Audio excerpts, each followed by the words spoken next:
IT job కోసం చూస్తున్నారా? ఐటీలో కెరియర్ బిల్డ్ చేసుకోవాలనుకుంటున్నారా? అయితే సమాధానం coding tutor. Welcome to iDream. Pakistan Saudi మధ్యన జరిగిన రక్షణ ఒప్పందం వల్ల భారతదేశానికి నష్టం జరుగుతుందా, లాభం జరుగుతుందా? వీరిద్దరి మధ్యన సయోజికి ఎవరు మధ్య ముందులోకి వచ్చారన్న విషయం అంతా మాట్లాడడానికి ప్రముఖ విశ్లేషకులు సురేష్ కొచ్చేటి గారు ఆయన క్లారిటీగా తెలుసుకుందాం. సార్ నమస్కారం.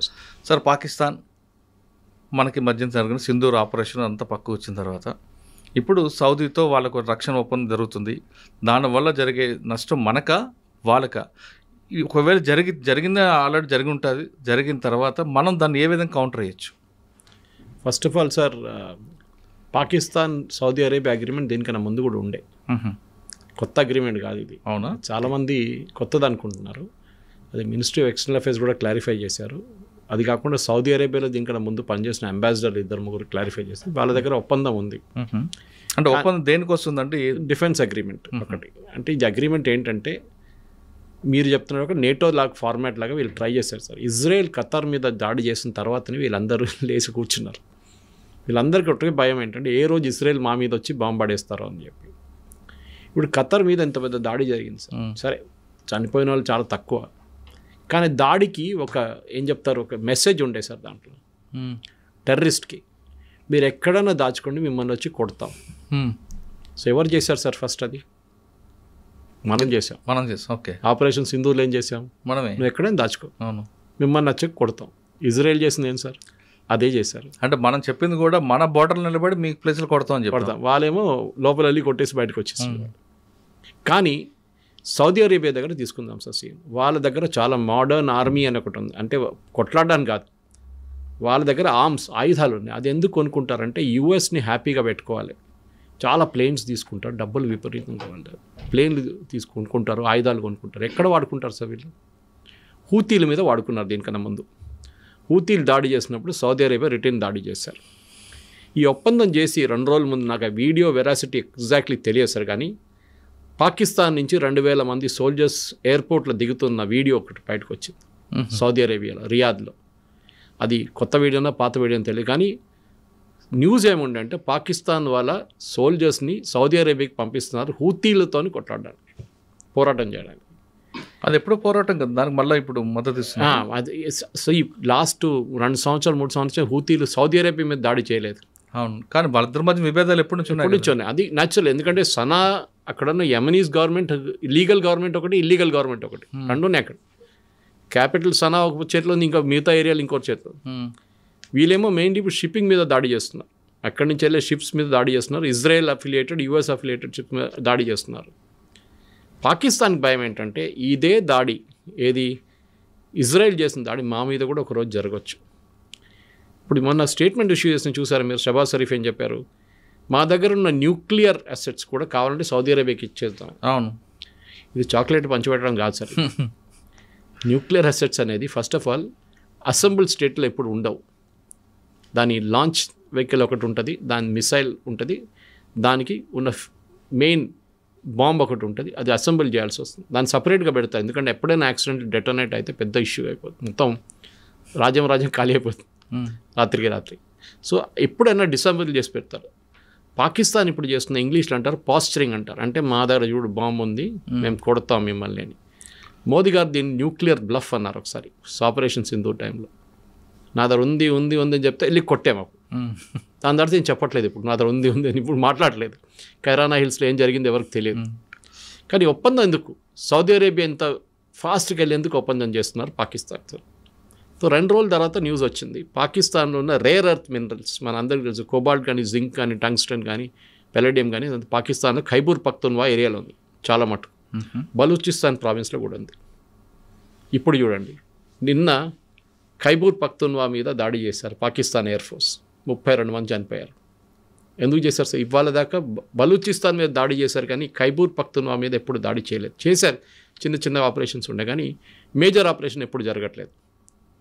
పాకిస్తాన్ ఆర్మీ ఏమంటున్నారంటే మేము బాంబ్ చేయలేదు, అక్కడ తాలిబాన్ తీసుకొచ్చిన మిసైల్ పేలిపోయిందంట.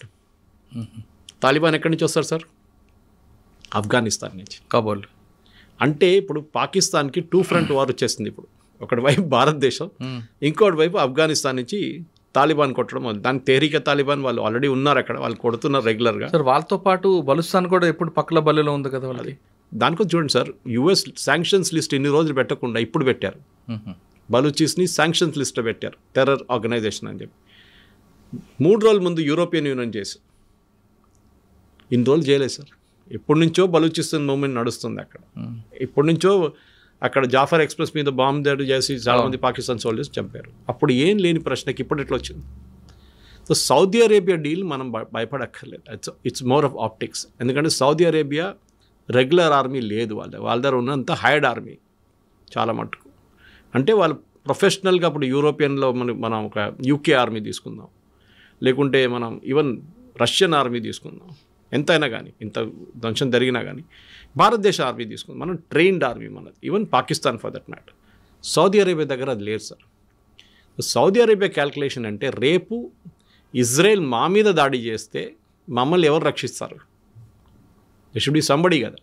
వాళ్ళ దగ్గర కూడా జెట్స్ ఉన్నాయి, ఫ్లై చేస్తారు, అది చేస్తారు, అని చేస్తారు. కానీ ఇది చిన్నపిల్లల ఆట కాదు, ఇది ఏదో సైకిల్ మీద నడిపించుకుంటూ పోయి బాంబులు వేయడం కాదు కదా. ఇది ట్రైన్డ్ కావాలి. సో ట్రైన్ పాకిస్తాన్ దగ్గర. ఇప్పుడు కూడా మీరు చూడండి, ఈ సౌదీ అరేబియా లాంటి కంట్రీస్లో ఎక్కడున్న పోలీస్ ఫోర్స్ కానీ ఆర్మ్ ఫోర్సెస్ మిగతా దేశాల నుంచి వస్తారు. కాంట్రాక్ట్ మీద తీసుకుంటారు. 2 సంవత్సరాలు, 3 సంవత్సరాలు, 5 సంవత్సరాలు కాంట్రాక్ట్ మీద తీసుకుంటారు. యూజువలీ గవర్నమెంట్ ఉంటుంది అగ్రిమెంట్స్. అది పాకిస్తాన్ గవర్నమెంట్తో ఒప్పందం చేస్తారు, వాళ్ళు పంపిస్తారు. కొత్తగా మళ్ళీ ఇంకో ట్రూపర్స్ని ఇంకో నెక్స్ట్ వస్తారు అన్నమాట. ఈ అగ్రిమెంట్తో భారతదేశానికి ఏ థ్రెట్ లేదు. ఎందుకంటే మన మీద ఎవరు దాడి చేస్తారు? సౌదీ అరేబియా చేస్తారా? ఎంత దూరం రావాలి దానికి? వాళ్ళు అక్కడి నుంచి ఫ్లై చేసుకుని ఇక్కడ దాకా 4 గంటలు 5 గంటల సేపు పడుతుంది వాళ్ళకి. వాళ్ళు రాలేరు, వాళ్ళకి అంత కేపబిలిటీ లేదు. ఇజ్రాయెల్ కాదు వాళ్ళు. పాకిస్తాన్ చేస్తారా? పాకిస్తాన్ ఏమంటుంది, మా మీద ఎవరైనా దాడి చేస్తే సౌదీ అరేబియా మా హెల్ప్కి వస్తుందని. అదే వాళ్ళ మీద చేస్తే మా మీద చేసినట్లుగానే ఒక స్టేట్మెంట్ కూడా ఇప్పించారు. సో ఖతార్తో ఎందుకు చేసుకోలేదండి ఇది ఒప్పందం? బహ్రెయిన్తో ఎందుకు చేసుకోలేదండి ఒప్పందం? ఇది ఆ రోజు ఖతార్లో దోహాలో మీటింగ్ జరిగింది. మీరు అందరు వచ్చారు, foreign ministers of all Arab countries వచ్చిన తర్వాత అక్కడ డిసిషన్ ఏం తీసుకున్నారంటే నేటో లాగా ఒక అగ్రిమెంట్ చేద్దాం మనం చెప్పారు. దాన్ని యూఎస్ అప్పుడే కొట్టుపడేస్తుంది, మీరు ఏ అగ్రిమెంట్ చేయకూడదని చెప్పి. అంటే ఇజ్రాయెల్ ఏం చెప్పారంటే వీళ్ళు ఎక్కడ వెళ్ళి కూర్చున్నా కానీ వాళ్ళు ఖతార్లో ఉన్నారు, రేపు వెళ్ళి సౌదీ అరేబియాలో కూర్చుంటే మేము అక్కడ కూడా వచ్చి కొడతాం. దేనికన్నా ముందు మేము ఇరాన్లో కొట్టాం, మేము ఇప్పుడు ఖతార్లో కొట్టాం, రేపు సౌదీ అరేబియా అక్కడ కూడా వెళ్ళి కొడతాం. వీళ్ళకి దాచుకోవడానికి ప్లేస్ ఉండదు హమాస్కి. సో సౌదీ పాకిస్తాన్ అగ్రిమెంట్ అనగానే మన వాళ్ళు చాలామంది టెలివిజన్ ఛానల్లో డిబేట్లు మొదలైనవి. పాకిస్తాన్ రేపు మనం పాకిస్తాన్ మీద బాంబు వేస్తే సౌదీ అరేబియా ఎక్కడ రారు. సౌదీ అరేబియా వాళ్ళు పని చూసుకుంటారు, వాళ్ళకి దీంతో ఏ సంబంధం లేదు. సంతకాలు పెట్టడం ఒకటి, యాక్ట్ చేయడం ఒకటి. ఇప్పుడు యుక్రెయిన్ వార్లో కూడా చూడండి సార్, ఏం పెద్ద పెద్ద స్టేట్మెంట్ ఇచ్చారు యూరోపియన్ యూనియన్ కంట్రీస్. రష్యా దాడి చేస్తే మేము యుక్రెయిన్ మీద మేము పట్టించుకోం, మేము కూడా మా మంచి బూట్స్ ఆన్ ద గ్రౌండ్ అంటే మా సోల్జర్స్ని పంపిస్తా అన్నారు. ఒక్క కంట్రీ చెప్పండి సార్ సోల్జర్స్ని పంపించింది? లేదు. మేము జెట్స్ తీసుకెళ్ళి మేమే మా జెట్స్తో బాంబ్ చేపిస్తాం అన్నారు. అది ఎప్పుడు చేయదు. కొన్ని పాత ప్లేన్లు ఇచ్చింది అంతే వాళ్ళకి ఆడుకోవడానికి. తో చెప్పడం ఒకటి, చేయడం ఒకటి. చేసేటోడు ఎప్పుడు చెప్పడు, చేసి చూపిస్తాడు. ఇజ్రాయెల్ పాలసీ ముందే మేము ఖతార్ మీద బాంబ్ చేయబోతున్నది ఎప్పుడు చెప్పలేదు. వెళ్ళి కొట్టేశారు, ఖతం చేసి వచ్చేసారు. And they admitted, accept the responsibility also. మేమే చేస్తామని చెప్పి వాళ్ళకి భయం లేదు దాంట్లో. మనమైనా కొంచెంసేపు ఆలోచిస్తాం చెప్పాలన్నా వద్దా అని చెప్పేసి. సో సౌదీ అరేబియాకి ఉన్న లిమిటెడ్ కెపాసిటీ, చాలా లిమిటెడ్ కెపాసిటీ. ఆయుధాలు ఉన్నాయి నేను చెప్పినట్లు దీనికన్నా ముందు, కానీ ఆయుధాలు ఆపరేట్ చేసిన మనుషులు కావాలి, టెక్నికల్ పవర్ కావాలి. అది పాకిస్తాన్ దగ్గర నుంచి బారో చేసుకుంటారు. ఓకే, పాకిస్తాన్ వాళ్ళు ఒక టెస్టింగ్ గ్రౌండ్గా వాడుకుంటారు. రేపు హూతీలతో కొట్లాడుకుంటే హూతీలు ఆల్రెడీ వార్నింగ్ ఇచ్చారు మొన్న, మా దగ్గర వస్తే మేము వచ్చిన పాకిస్తాన్ సోల్జర్ అందరినీ కాఫిన్లో పెట్టి షావర్లో పెట్టి మేము పంపిస్తాం రిటర్న్ అని చెప్పేసి. So Pakistan will not dare do it. వాళ్ళు హూతీలతో ఏం కొట్లాడబెట్టుకోరు, ఎందుకంటే ముస్లిం అటాకింగ్ ముస్లిం అయిపోతున్నారు. అవును, అది పెద్ద సరే, అది షియా సున్నీ ఇష్యూ ఇంకోటి ఉంది, కానీ ఇది మెయిన్లీ ఒక ముస్లిం నేషన్ ఇంకో ముస్లిం నేషన్. దానికోసం నిన్న కూడా ఫస్ట్ టైం పాకిస్తాన్ ఖైబర్ పఖ్తూన్ఖ్వా మీద చేసిన బాంబింగ్ని ఇంటర్నేషనల్ లెవెల్ ఏం చూసారంటే ఒక కంట్రీ వాళ్ళ సిటిజన్స్ మీద బాంబ్ చేశారు. మీరు ఎక్కడ విన్నారు ఇది? బహుశా ఇప్పుడు చెప్తే ఇందిరాగాంధీ గారు చేశారు కదా, మణిపూర్ మీద బాంబింగ్ చేశారంటే అది ఆ టైంలో ఒక అవుట్ఫిట్ ఉండే, ఒక ఏం చెప్తారు గెరిల్లా అవుట్ఫిట్ ఉండే, వాళ్ళని అరికట్టడానికి చేసిన పని. అది రైట్ ఆర్ రాంగ్? ఇప్పుడు బీజేపీలు కూడా అదే తీసుకుంటున్నారు కాంగ్రెస్ వాళ్ళ మీద, మీ ఇందిరాగాంధీ బాంబ్ చేసింది అప్పుడు మీరు ఎక్కడ ఉన్నారని చెప్పి. కానీ that is a different context. కానీ ఇప్పుడు ఏ దేశం సార్ చెప్పండి మీరు? యూఎస్లో ఉన్న ఎవరు దాని మీద బాంబింగ్ చేస్తారు ఇవాళ దాకా? చేయరు. ఏ దేశం చేయరు. సరే టర్కీ, కుర్దిస్తాన్, ఆ ఇష్యూ అలా ఇరాక్లో కూడా ఆ ప్రాబ్లం ఉండే కుర్దు ప్రాబ్లం, ఇప్పుడు ఆ ప్రాబ్లం సార్ట్అవుట్ అయిపోయింది. ఎప్పుడు చేయరు సార్. సో ఫస్ట్ టైం మనం చూస్తున్నాం ఒక నేషన్ లైక్ పాకిస్తాన్ ఇన్ని సంవత్సరాల నుంచి అక్కడ ఫార్మేషన్ మన ఇండిపెండెన్స్ అయ్యే టైం నుంచి నడుస్తుంది. 75 సంవత్సరాలు చేయని పని ఇప్పుడు చేశారు వాళ్ళు, బాంబింగ్. దీంతో అక్కడున్న మొత్తం ఈక్వేషన్స్ మారిపోయింది సార్. ఖైబర్ పఖ్తూన్వా అనేది ఒక రెబెల్ కంట్రీ లాగా, ఒక మినీ ఆఫ్ఘనిస్తాన్ అనుకోండి. అక్కడ లా నడవదు, పోలీసులు నడవరు, ఆర్మీ పని అసలు పని లేదు. They are law unto themselves అంతే. మీరు తాలిబాన్ ఆఫ్ఘనిస్తాన్లో వెళ్ళి మేము లా, కోర్టు, జడ్జ్ అంటే వాళ్ళు తుపాకీ చేసుకుని కాల్ చంపేస్తారు, కథ అయిపోయింది, ఇంకేం మాట్లాడతావు. ఇది కూడా అంతే. It's a very rebel territory అనమాట. చాలా మటుకు మన ఆఫ్ఘనిస్తాన్ లాగా ఉంటుంది చూడండి, మనం ఒక స్ట్రక్చర్ లాగా మొత్తం డస్టీ ఏరియా, అసలు కన్స్ట్రక్షన్స్ ఏం లేవు ఎక్కువ. అక్కడ రియల్ ఎస్టేట్ అనేది ఒక బేసిక్ హౌసింగ్ ఉంటుంది అంతే. మీరు బలూచిస్తాన్లో చూస్తున్నారు చూడండి, అంత డెవలప్మెంట్ కూడా ఖైబర్ పఖ్తూన్వాలో లేదు. సరే, మీరు బలూచిస్తాన్ గురించి మాట్లాడారు. బలూచిస్తాన్లో జరుగుతున్న అంతర్గత విభేదాలకి భారత్లో ఉన్న రా ఏజెంట్లు చేస్తున్నారని పాకిస్తాన్ ఆరోపిస్తుంటుంది. సాధారణంగా మన దగ్గర ఉన్న బాంబింగ్కి దానికి పాకిస్తాన్ ఐఎస్ఐ యాక్టివిటీస్ వాళ్ళు వస్తుంటారు, చేస్తుంటారు అనేది మనం ప్రూవ్ చేసాం. రా అన్న వాళ్ళు అంత స్థాయికి దిగుతారా సార్? పాకిస్తాన్లో ఇప్పుడు ఒక మన స్పై ఒక ఆయన ఉన్నారు, రా ఏజెంట్, ఆయన పేరు మర్చిపోయాను నేను, సింగ్ అనుకుంటే, ఏదో ఒక ఇండియన్ నేవీలో పనిచేసిన ఓకే ఒక ఆయన్ని పాకిస్తాన్ పట్టుకుని జైల్లో వేశారు. అవును. ఆయన ఎక్కడి నుంచి పట్టుకున్నారు సార్? ఇరాన్ నుంచి పట్టుకెళ్ళారు, ఇరాన్ బార్డర్ నుంచి. దాని తర్వాత మీకు గుర్తుంటుంది సార్, 6 నెలల ముందు 8 నెలల ముందు ఇరాన్ అండ్ పాకిస్తాన్ ఒక బాంబింగ్ క్యాంపెయిన్ చేశారు, వీళ్ళు వాళ్ళ మీద, వాళ్ళు వీళ్ళ మీద. ఎందుకు చేశారు? పాకిస్తాన్ ఏం అలర్ట్ చేస్తున్నారు అంటే బలూచీస్ని ఇరాన్ ఆయుధాలు ఇచ్చి హెల్ప్ చేస్తున్నారు మా మీద దాడి చేయడానికి. మనం చేసామా సార్? కాదు. ఇరాన్ మీద ఆరోపణ చేశారు పాకిస్తాన్ ఓపెన్గా, మీరు ఆయుధాలు ఇస్తున్నారు, మా సోల్జర్స్ మీద వచ్చి దాడి చేస్తున్నారు, జాఫర్ ఎక్స్ప్రెస్ మిగతా అన్నీ చేశారు. రా ఏజెంట్స్ చెప్పడం అది చాలా, నేను I won't be one surprised. మనం చేస్తే తప్పేంటి సార్? మన మీద కాశ్మీర్లో ఏం చేస్తున్నారు వీళ్ళు? అవును, అదే పని చేస్తున్నారు కదా. మనం మహాత్మా గాంధీ ఫిలాసఫీ ఇప్పుడు పనికిరాదు సార్. ఒక చంప మీద కొడితే ఇంకో 2 సార్లు కొడతాం మన చంప మీద, అంతే. సో మనం కూడా అదే పని చేస్తున్నాం. వాళ్ళు we will also keep their border restrictive. అక్కడ మనం కూడా వాళ్ళని ఎప్పుడు టెన్షన్లో ఉంచుకోవాలి వాళ్ళు. సార్, కాశ్మీర్ వ్యవహారం వచ్చారు మీరు. ఆపరేషన్ సింధూర్ సక్సెస్ అయ్యాం, మళ్ళీ మన మీద పహల్గాం దాడి, ఆపరేషన్ సింధూర్. ఈ నేపథ్యంలో భారత్ పాక్ మ్యాచ్ అవసరం అన్నది చర్చ వచ్చింది సార్. ఈ ఐసీసీ మ్యాచ్ అనేది దీనికి ఒక చాలా పెద్ద కాంట్రాక్ట్ ఉంది. ఇన్ఫ్యాక్ట్ భారతదేశం పుల్అవుట్ అయితే $16 మిలియన్ కట్టాల్సి వచ్చింది. $16 మిలియన్. ఎందుకంటే television rights, advertising rights, ticket స్టాండ్లో టికెట్స్ దాన్ని అమ్మేశారు ఆల్రెడీ.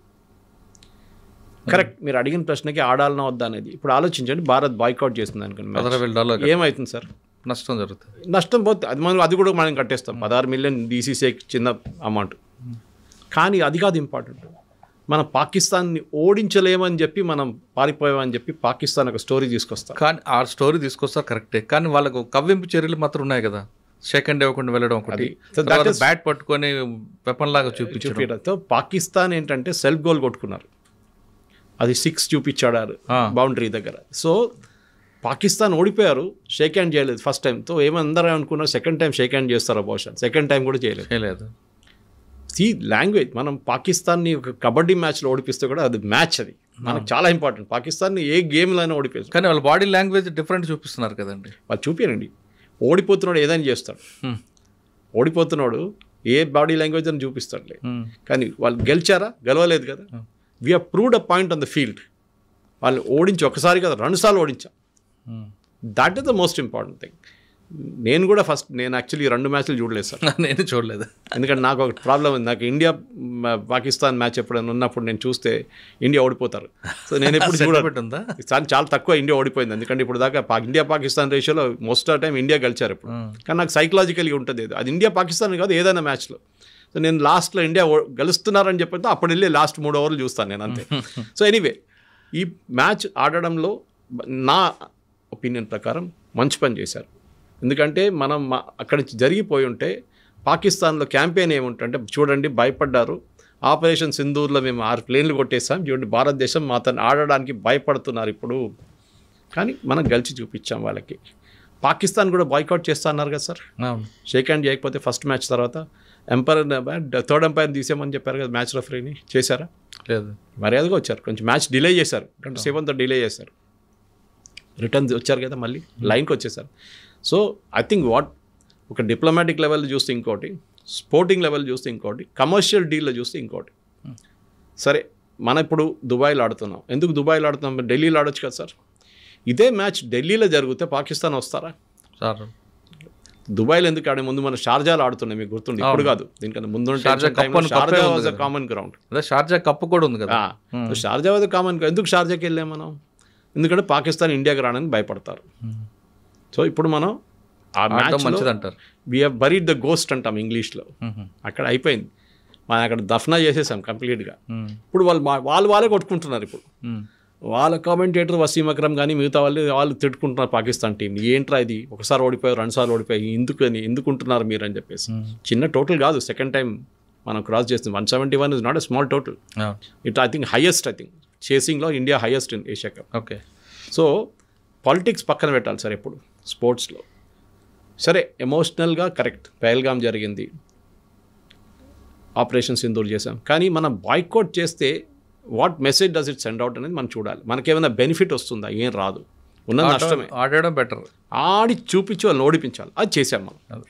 దట్ ఈస్ మై, మిగతా ప్రేక్షకులకి ఇంకా ఒపీనియన్ ఉండొచ్చు, కానీ బహుశా నా ఒపీనియన్ ఇట్స్. చెప్పేవాడు చేయడు, చేసేవాడు చెప్పడు అని అంటున్నారు సురేష్ గారు. పాకిస్తాన్ సౌదీస్ మధ్యన ఒప్పందం వల్ల మనకు ఏ మాత్రం ఒరిగేది లేదు, మనం హ్యాపీగా ఉండొచ్చు అంటూ సురేష్ గారి విశ్లేషణ. ఇది పాకిస్తాన్ సౌదీ మధ్యన జరిగిన ఒప్పందంపైతో పాటు పాకిస్తాన్ ఇండియా క్రికెట్ మ్యాచ్పై సురేష్ గారి విశ్లేషణ. మరో అంశాల్లో మళ్ళీ కలుద్దాం. అంతవరకు నమస్తే. థ్యాంక్ యూ అండి. Thank you very much. Thank you sir.